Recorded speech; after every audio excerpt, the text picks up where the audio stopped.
Pittsburgh Steelers legend Solomon Wilcots with us now on Radio Row. How we doing, Solomon? I'm doing great. Thanks for having me, guys. Appreciate it. Hey, thanks for being here, man. How's Radio Row treating you? It's treating me good. We've been able to make the rounds. This morning, though, we had to do a 3-hour show. Our Super Bowl Live from our NFL Network set, which is right in the center of Radio Row here. So it's been great. We're anticipating a heavyweight fight between two really good teams in Super Bowl 49. Yeah, now, this year, this is my first year here. I'm seeing all the fans move through and everything. Do you like having the fans so close to everything while you're doing your broadcast? Yeah, it's all about the fans. You know that. I mean, right. It's whether I played in Pittsburgh, I played in Minnesota, I played in Cincinnati. It's everywhere I've been. It's always been about the fans. They show great love and respect for the National Football League. And without them, where would we be? I remember a time when Major League Baseball was bigger than the NFL. I remember when Michael Jordan in the NBA was the number one hot ticket to have in all of professional sports. Now it's all about the National Football League, and we owe that to our legion of fans, and we want to keep it that way. Solomon Wilcots with Armen and Levack on 104.5 The Team, Steelers legend. And when you look at this Super Bowl and the matchup that we have with Russell Wilson, I've had so many people tell me Russell Wilson doesn't get enough respect. Do you think we as the media, give Russell Wilson enough respect for what he's done? Armin, I think everyone gives him enough respect. You throw 4 interceptions, though, in an NFC title game, some of that respect might, kind of wane a little bit. Sure. But he is a really good quarterback. He's yet to achieve greatness, and we're not going to give that to him so early in his career. He has won a Super Bowl, but let's face it, he's run it, with a team that runs the ball over 50% of the time. He's won it with a number 1 ranked defense. It's almost like the early Tom Brady. That's the kind of teams Tom Brady was on early in his career with the New England Patriots when they ran the ball with Corey Dillon, and they had Vrabel, Bruschi, McGinnis, and Ty Law. So these things happen over time. Let's allow it to marinate and come to full fruition.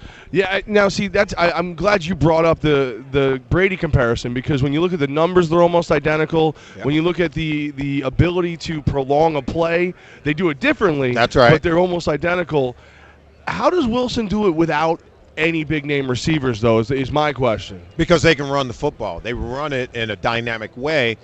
They always have that read option in their hip pocket. When this offense begins to struggle, as you saw against the Green Bay Packers, they can jump-start it with a read option, whether it's Russell Wilson pulling it and keeping it himself or giving it to Marshawn Lynch and allowing him to go beast mode and breaking tackles. Right. So that really ensures that they're going to get one-on-one coverage with these wide receivers who they're better than height. I mean, they're better than average with Doug Baldwin. Jermaine Kearse has been phenomenal in his postseason career.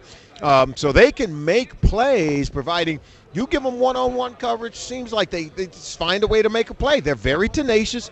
Baldwin plays with a chip on his shoulder, and I think Kearse plays with a consistency that's going to allow him to make plays. Solomon Wilcots, Armen and Levack on 104.5 The Team, former Steelers cornerback, safety. What do you see when you look at Cam Chancellor of the Seahawks, the way that he jumped over for that field goal? Well, why don't they do that more often if it works so well? But he did it twice. Well, obviously, I mean, you don't want to use him up in that area, but when the moment is right, I think you got to let him do what he does best. Pete Carroll does that with all of his players. You know that. I've said it going back even to last year's Super Bowl. I thought he could have been the MVP. He's a transformational player, and the reason why is because we have some dynamic players at corner in this league.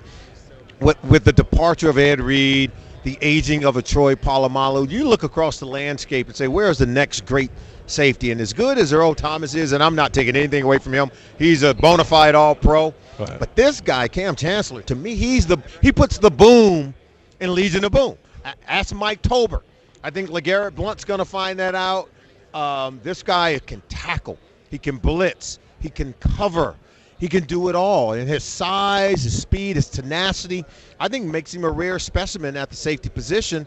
And the way that they use him within the defense, he's a bona fide weapon in their secondary. Unique perspective on your part, player, broadcaster. Is the rule right? Should Marshawn Lynch be forced to talk to the media? Here's the deal. Now, I don't want to get too long-winded on this answer, but it is not a simple answer because it's not a very simple question.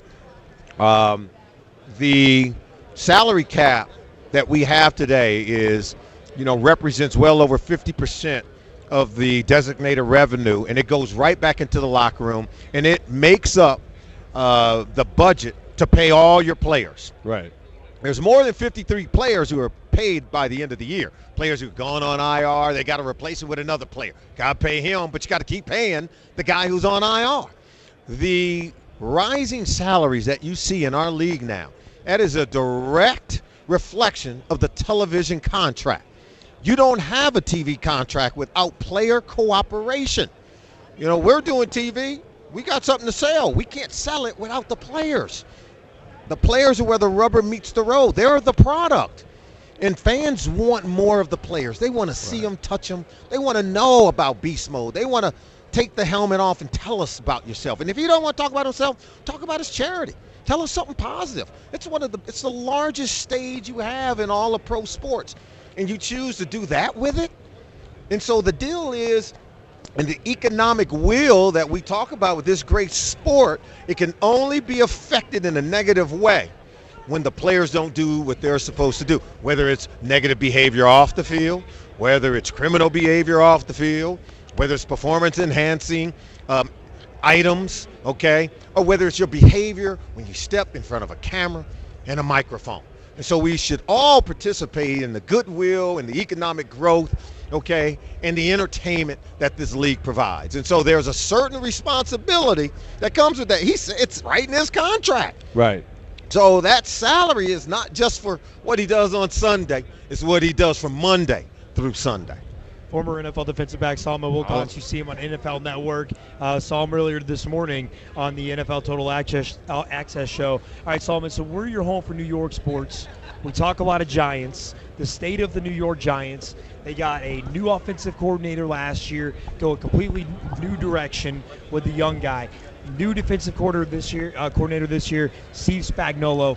We hope that the Giants are one or two steps away. When you have two new coordinators 2 years in a row, is that a large transition for a team, or is it not that big of a deal? Well, it's not a big a deal because if we go big picture like that, you say, oh, but if you really look at it on a macro level, Ben McAdoo now in his second year. Yep. That offense is going to be better. You saw the emergence of a potential star in Odell Beckham Jr., who's now going to be hopefully more healthy. Eli is now in his second year in the offense. Everybody tell you second year in the offense is so much better than first year of a brand new offense. That really is a contrast in style to the offense they ran under Kevin Gilbride. Spagnuolo, the new defensive coordinator, is a guy he understands the Giants' culture. So while he's new and wasn't there this year, he's been there before. He knows what Coach Coughlin likes, and he can win. I think everyone knows he comes with a pedigree that built that NASCAR defense to help them win the Super Bowl championship and derail a juggernaut of an offense. Okay, and Tom Brady was undefeated when they played in that Super Bowl. And so I think that there are some good moves that have been made here. I do believe they need to have another really good draft. I do believe they're going to need some playmakers, okay, on that defensive line, at the linebacker position, and in the secondary. They've got to get better. It's just plain. I think they need to get better on defense in terms of personnel more so than anything else. So you discovered some gems in the draft on offense last year. Now you got to get that done on the other side of the ball. Solomon Wilcots, former Steeler. Tell us about you and some Steeler buddies are putting together a golf tournament. Tell us about it. Well, that's right. We're playing. It's going to be a wonderful tour that we're taking over to Spain. Some Pittsburgh Steelers legends like Rod Woodson, Greg Lloyd, Barry Foster. I don't know how I got in the group, but I did. I did play in Pittsburgh, but they were my teammates, and we're all really good friends. And they're going to be a chance. It's Executive Global Tours is the name of the company. Okay. And you can call them at the number 914-979-2247, and you can be part of it. You can come out and play with us. We're going to have a wonderful time over in Barcelona, Spain, where we'll play golf for 4 or 5 days. We're going to have dinner. We're just going to have a really wonderful time. And these are guys that understand and appreciate the fans. They have a tremendous fan base in Pittsburgh. The fans truly understand football. They have a high football IQ. They love their football team. And what we love more, they love defensive players. They get defense in Pittsburgh. They understand it ain't always about the quarterback. So by saying that, are you telling me you're going defense in the game on Sunday? Of course. You go look at the history tells us that. We saw the best offense in the history of this game show up last year. More touchdowns than anybody, more offensive points than anyone. Oh, yeah, they're going to light it up. They had, 4 or 5 players with 10 or more touchdowns. How'd that work out? Not so well. Against the best defense we've ever seen. So we've seen this repeatedly. I think the defense that plays the best is going to win. Not the best defense on paper entering the game. So now, maybe not Seattle. Just saying it. You just check it out. I love it. They don't necessarily mean best defense on paper coming in. Because last I checked, Darrelle Revis, he all right.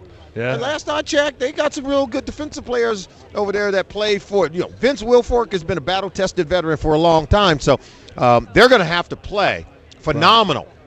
But none of the receivers for Seattle scare me against Brandon Browner or Darrelle Revis. So they can stack the box and defend the read option all day long. One of those receivers, Doug Baldwin or Jermaine Kearse, is going to have to beat Revis. You're going to have to beat Brandon Browner in order for them to win this game. Solomon Wilcots, go get the information on the golf tournament you guys are putting together. Thanks for stopping by. And you were supposed to plug that tour, man. You got to do your homework. Well, I'm calling you out now. You're the pro. You know what I'll do? No, you ain't supposed to put it on me. You put the ball on the tee and let me hit it down the middle. I'll make him post it on our website, 1045theteam.com. There you go. Yeah. Let me get a high five from you. Baby. There you go, baby. Yes. I'll let you. Boy.